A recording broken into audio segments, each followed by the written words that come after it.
আজকের সকালটা একদমই আলাদা। আজ বাড়িতে শুধু আমি আর আমার ছেলে। দিদি ছুটিতে আর বরফির মার আজকে ওয়ার্কিং স্যাটারডে। মা হওয়ার যে কতটা ঝক্কি সেটা আজকে হাড়ে হাড়ে টের পাওয়ার দিন। গরম কড়াইয়ের পাশে দাঁড়িয়ে ওর পছন্দের ব্রেকফাস্ট বানানো থেকে শুরু করে দুপুরের লাঞ্চ, রান্নাঘরের এই ব্যস্ততা আগে দূর থেকেই দেখতাম। আজ নিজেই সেখানে প্রধান চরিত্র।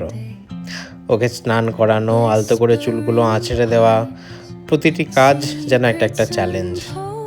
ওর মা যে অবলীলায় এই কাজগুলো দিনের পর দিন করে যায়, সেই ধৈর্য আজকে আমাকে খুঁজে নিতে হলো। সারাদিন ওর সাথে পাল্লা দিয়ে ছোটাছুটি, ওর খেলনার পৃথিবীতে মিশে যাওয়া, ওর হাসিতে প্রায় ভুলেই গেছিলাম বাকি সব ব্যস্ততা।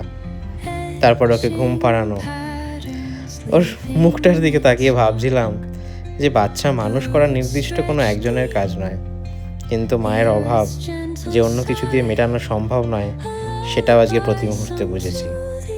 সারাদিন আমি সব কাজই করেছি মোটামুটি বরফির মাম্মাম বাড়িতে থাকলে যা করতো, কিন্তু একটা কাজ আমি এমন করেছি যা কোনো মা কখনোই হয়তো করবে না। তা হলো সারাদিন শেষে অধীর আগ্রহে ওর মায়ের বাড়ি ফিরে আসার অপেক্ষা করা। বরফির মাম্মাম, তুমি ছিলে না বলে আজ তোমার গুরুত্বটা নতুন করে অনুভব করলাম। তোমার মতো হওয়া কঠিন, কিন্তু তোমার পরিপূরক হওয়ার চেষ্টাটা আজ সার্থক। শুভ মাতৃদিবস।